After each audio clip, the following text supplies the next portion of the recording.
Hello guys, gals and gamers, and welcome back to another video. Before we begin, I would love to remind you guys to please like and subscribe. According to the YouTube statistics, none of the people that are currently subscribed to me are from Lithuania. So, get on that. If you're Lithuanian, you have to subscribe to this video. If not, well, the choice is yours. Also, leave a comment down below because I would really want to start a discussion with my video. But, I wanted to talk about this topic today. We are discussing Nintendo LGBTQ characters because recently we have had some debacle about Shiver from Splatoon 3.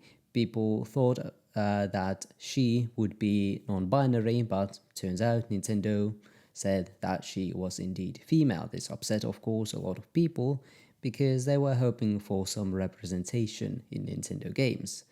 And that got me thinking, are there any non-binary characters in Nintendo games or other people that fall under the LGBTQ umbrella?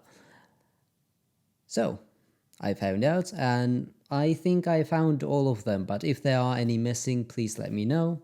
Also, I wanted to include only games or characters that are 100% canon. No speculation. A lot of people also think that Pearl and Marina from Splatoon 2 are a couple of sorts, but this has never been confirmed.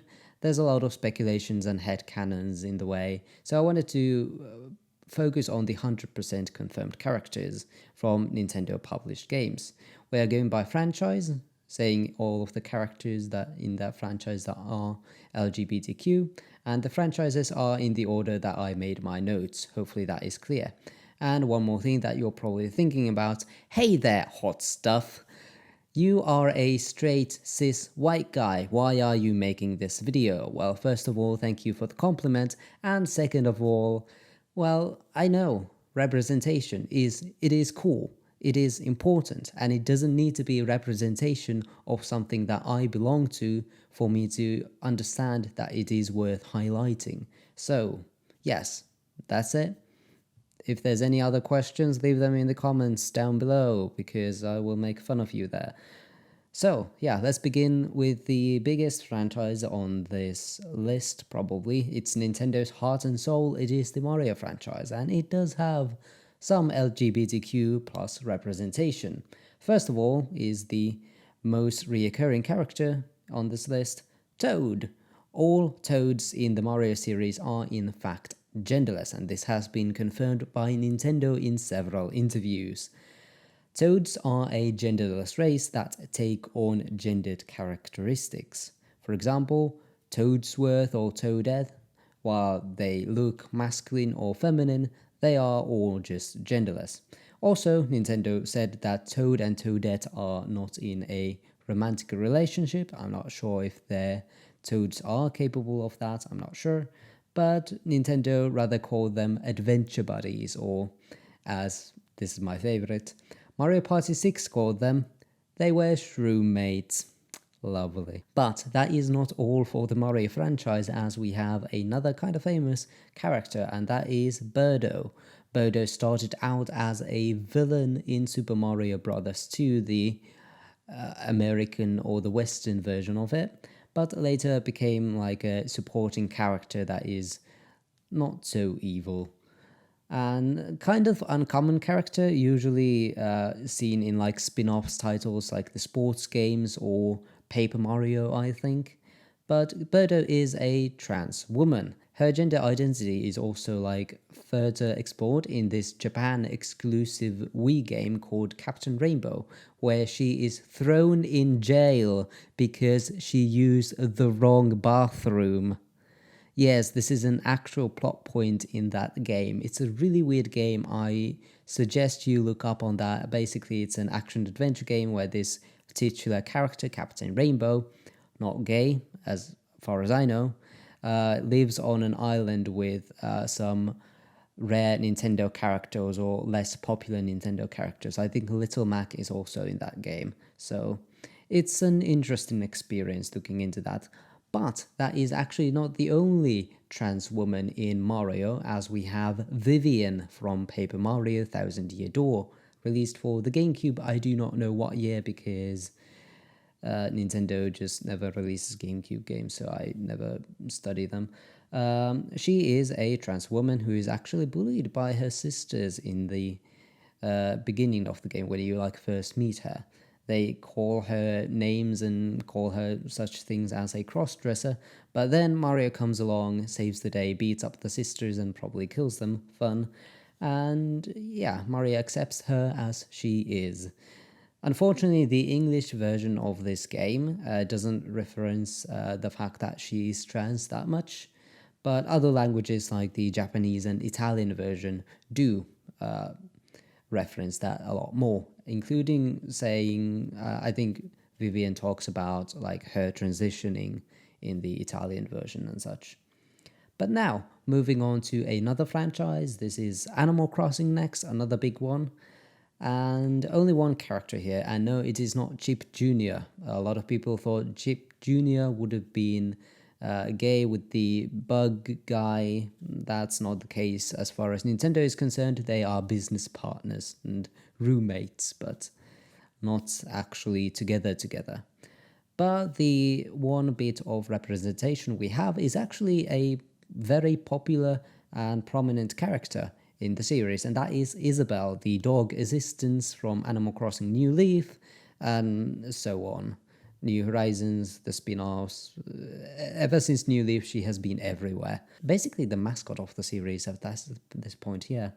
And it was confirmed in Animal Crossing New Leaf on, I think, a Valentine's Day event that she is bi or pan, because she admits to having a crush on the player character, which can be either male or female. So Isabelle, no matter who you are, she is in love with you. So that is great to know. But that is for Animal Crossing. Moving on to a little lesser known, and definitely lesser known, Nintendo franchise, and this is Dragalia Lost, which is a mobile exclusive franchise, at least so far, developed by, I think, Cygames, and the IP is owned by Nintendo, so I will count it on this list. But it has 3 characters, but unfortunately I didn't find too much about this because I think the game is offline now, or is gonna be offline very soon, and there was never that many players here, so the information I have, while definitely 100% true, is a little bit lacking in my opinion. But the first character here is called Joe, and is one of the playable characters in the game, and he mentions that he has fallen in love with a man. Then there's also Naveed and Orion, both men, who are bi or pan. They both are seen showing interest to women in the game or in the text, but also during the Valentine's Day event, they also show interest in the male protagonist of the game. So yeah, that is for Dragalia Lost. Moving on to another RPG, and this one is one of my favorites. This is Xenoblade, and Xenoblade does have quite a bit of representation as well. Starting out with Xenoblade 2, we have 2 characters in this game actually. First is Rock, which is a mandatory party member in the game. And Rock is kind of a bird creature warrior, but in the game he is referred with he/him pronouns, but according to how game classifies party members and such, Rock is genderless. But also it is interesting to know that in the official art book, Rock is also shown to have a feminine body, so that is interesting, but Rock is genderless. Actually, I remember it's a kind of a joke in the Xenoblade community of people trying to find out like what is Rock's gender, and the only thing they have is that in the game's code, Rock has a unique gender identifier, which is the number 4. So if you want to know what Rock's gender is, the answer is the number 4, the 4th option. But Xenoblade 2 also has a Shiva, which is an optional party member that you can have in the game, and she is a very obvious lesbian, and she wants to have a harem full of cute girls, and she never shuts up about that. So yeah, that's that. Also in Xenoblade Chronicles 3, a very recent game, We also have Juniper, which is another mandatory party member for you to have. You get them automatically by playing the game, and just like Rock, they have a unique gender identifier in the game's code and is referred to by other characters with they, them pronouns, so presumably non-binary. Continuing with the monolith stuff, we have this very obscure title called Baten Kaitos Origins from 2006, released for the GameCube. And in that game, one of the three main characters is called Guilo or Guilo, or however you're supposed to pronounce that name. And this character is supposed to be genderqueer, using both a feminine and a masculine voice in the game. Then another RPG is Golden Sun, and in Golden Sun 2, I think The Lost Age is the title of that game. There is Agatio, which is one of the main villains in the game, and he is apparently gay, and this was confirmed in interviews. It's not apparent in the game, unfortunately, but it was confirmed later on in like some Japanese magazine by the developers. Moving on to a bigger franchise, now we have Pokemon. Now Pokemon does have very little or very much representation depending on how you look at things. The biggest representation in Pokemon games is Nova, which is an NPC in Pokemon X and Y who is a trans woman. She says that she used to be a male-only trainer class, I think the Black Belt or the Karate King in Japanese, but she says thanks to medical science, she became a beauty class trainer, which is all female. So yeah, trans.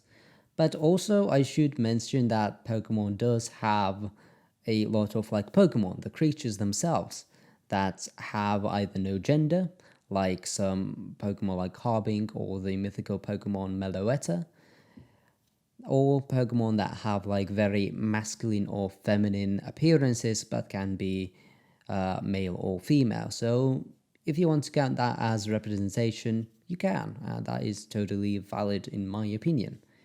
Another RPG we have on this list is the Mother series, or Earthbound series as it is known in other places. In Earthbound, the second game in this series out of, three, we have Tony, who is a very minor character in the game. Basically, Tony helps the party member Jeff to escape from, I don't remember what kind of facility, but Tony is said to be gay by the series creator Shigesato Itoi and has a crush on his best friend Jeff. Then, also in Mother 3, there is no English name for this game yet. Get on that, Nintendo. There is a race of people, or these creatures or beings called the Magypsies, and they are beings that are neither man or woman, but have aspects of both. So yes, there's also that. Next up is Bayonetta, and some people could argue that Bayonetta is not a Nintendo franchise because Bayonetta 1 has appeared on other consoles, but I would argue that nowadays, starting from Bayonetta 2 and Bayonetta 3, that Bayonetta is a Nintendo exclusive franchise now. So yeah, I would count it, and some of the Bayonetta games are published by Nintendo, so it counts for this list. So in Bayonetta, the titular character Bayonetta and Jean, or Jean, however you're supposed to pronounce her name, are basically the main protagonists in the games. They are both female and they are in a relationship. This has been confirmed multiple times in multiple different sources. For example, the game producer Hideki Kamiya called Bayonetta and Jean a couple on Twitter. There is plenty of official art depicting them, the two of them, as a couple, including one where they are nude and embracing each other, and the text says love is best, so yeah, I think they are gay. Also, it has been hinted at in the games as well. Bayonetta, also, I don't think she is fully gay, as she is seen many times flirting with men, seen. Now, getting on to the last franchise and the last bunch of characters I have to talk about. But this is going to be a lot, because if you didn't know, there is one franchise that does have quite a lot of representation when it comes to the modern games, and that is, of course, Fire Emblem. Starting out in, I think, 2007's Fire Emblem Radiant Dawn, we have Heather, who is confirmed to be lesbian by the creators and also in the games, saying that Heather joins the player's army because she wants to meet all of the cute girls and also dislikes men a lot. So yeah, she is lesbian. Unfortunately, this is like her interest in women is not shown in the English versions of the game, so that is very unfortunate. But it does get better with Fire Emblem Fates. Don't remember the year, but it was for the Nintendo 3DS. There's a bunch of bi characters. First of all is the main character, Corin, that can be either male or female. And then there's Soleil, who is a bi woman with a female lean, Niles, and Rajat. All of them you can romance if you want to. Then in Fire Emblem Echoes, which is a remake of some other Fire Emblem game, this is also for the 3DS, we have Leon, who is a gay man, and we know this because he says so. He confirms his love for another man in the game, I guess. And then, finally, in Fire Emblem Three Houses, we have a lot of characters. We have Byleth, the main character, Edelgard, one of the house leaders. We have Dorothea, we have Mercedes, we have Linhard, we have Jritza, we have Rhea, we have Sothis, we have Yuri, who is a DLC character, and then also Petra, all by, there are both male and female people in there. I think Linhard, Jritza, and Yuri are male, and the rest are female, and Byleth can of course be either male or female. So that is quite a bit. But yeah, those were all of the characters that I could find for this video. Did I miss anyone? Maybe I did. I did quite a lot of research, but nothing else could come up. Let me know down in the comments below if there's anything else. Do you have any thoughts about this list? Let me know. Are you Lithuanian? I'm rambling again, so I guess I should just stop talking. I have nothing else to say, so I will just see you guys next time. Bye bye.